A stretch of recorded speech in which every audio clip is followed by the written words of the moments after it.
Yesus itu kan nama lainnya Isa, sedangkan di Muslim itu kan Isa itu kan Nabi. Kenapa di Kristen itu jadi Tuhan gitu? Di Bible Yesus sendiri ngaku Nabi, orang lain juga nyebut dia Nabi. Kenapa? Shalom Sobat Kabar Baik semuanya. Kita baru saja melihat cuplikan video tadi, di mana ada seorang perempuan sedang menjelaskan kesalahan orang Kristen menurut dia.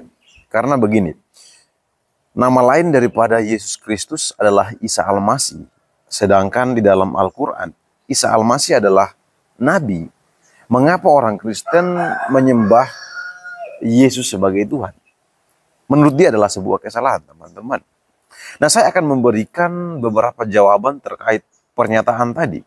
Pertama, saya mau katakan bahwa Al-Quran dan Alkitab adalah dua buku yang berbeda.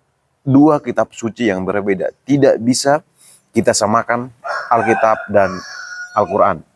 Itu pertama. Kedua, sejak kapan Al-Quran menjadi tolak ukur iman Kristen? Orang Kristen tidak pernah mengakui Al-Quran sebagai tolak ukur daripada imannya. Tidak ada. Kita tidak membutuhkan Al-Quran untuk mengkonfirmasi iman kita. Jadi kami sebagai orang Kristen berdiri teguh dan kitab suci kami adalah Alkitab. Jadi segala sesuatu, tindakan kami, semuanya itu dari Alkitab. Tidak dari kitab-kitab yang lain.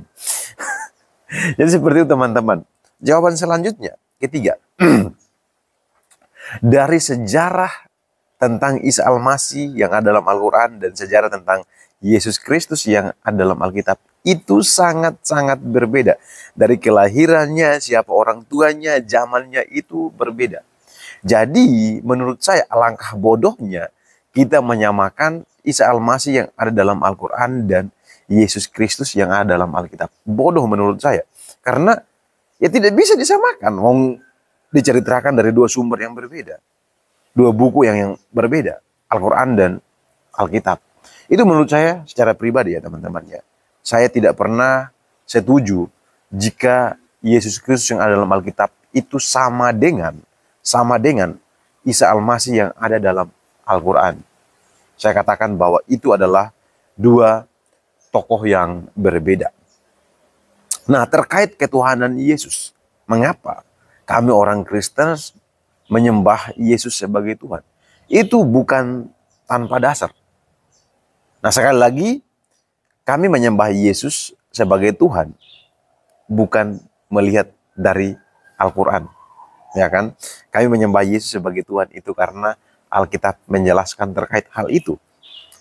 Begini teman-teman, terkait kelahiran Yesus itu sangat detail dinubuatkan di dalam Alkitab. Nabi-nabi telah menubuatkan bahwa akan lahir seorang juru selamat dari seorang perawan yang suci. Itu jelas kita temukan di dalam Alkitab. Selanjutnya Alkitab sangat detail menjelaskan apa yang Yesus Kristus lakukan. Nah, ada hal-hal yang sangat luar biasa yang dilakukan oleh Yesus Kristus yang tidak bisa dilakukan oleh orang lain, bahkan nabi sekalipun. Di mana dalam cerita Injil ada orang datang kepada Yesus. Ketika Yesus melihat mereka, Yesus mengatakan bahwa dosamu sudah diampuni. Saya mau katakan bahwa tidak ada satu manusia pun yang bisa mengampuni dosa sesamanya sendiri. Tidak ada.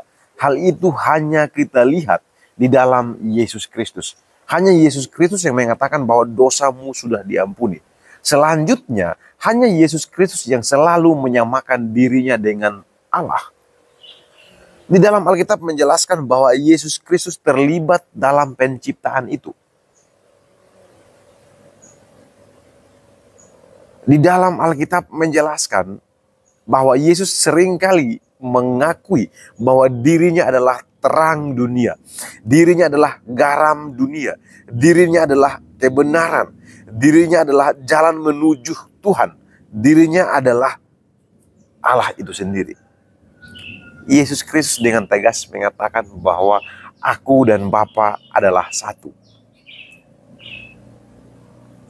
Teman-teman, Saya rasa hanya orang yang IQ-nya rendah, yang tidak bisa memahami penjelasan dari Alkitab terkait Yesus Kristus. Orang yang cerdas pasti memahami dan menangkap apa yang diceritakan dalam Alkitab. Kalau kita mau membaca Alkitab dengan sungguh-sungguh, dengan teliti, maka kita akan menemukan bahwa Yesus benar-benar adalah Tuhan yang menciptakan dunia ini. Setelah itu Yesus adalah Tuhan yang menyelamatkan manusia dari keberdosaannya. Manusia yang sudah berdosa, sudah kehilangan jalan kembali ke surga. Yesus datang, Yesus menyatakan dirinya, akulah jalan, kebenaran, dan hidup. Jadi, mengapa kita ragu percaya kepada Yesus sebagai Tuhan? Toh dia adalah pribadi yang akan membawa kita balik ke surga. Kenapa teman-teman sangat sulit mempercayai itu? Saya mau katakan bahwa jangan mengeraskan hati Anda. Jangan mengeraskan hati Anda. Karena keputusan itu hanya satu kali, selagi Anda masih hidup. Kalau Anda sudah menutup mata, maka semuanya selesai. Anda akan masuk dalam penghakiman, di mana yang tidak percaya kepada Yesus Kristus sebagai Tuhan, dia akan binasa, dia akan mendapatkan tempatnya di neraka. Sedangkan siapa yang percaya Yesus Kristus adalah Tuhan, dia akan bersama-sama dengan Yesus di surga. Itu jelas tertulis dalam Alkitab. Jadi jawaban saya tadi terkait Isa dan Yesus, saya katakan bahwa itu berbeda. Al-Quran dan Alkitab tidak bisa disamakan. Terkait ketuhanan Yesus, saya sudah menjelaskan banyak ayat-ayat Alkitab yang menjelaskan tentang ketuhanan Yesus. Baik teman-teman, sekian yang dapat saya sampaikan. Tuhan Yesus memberkati.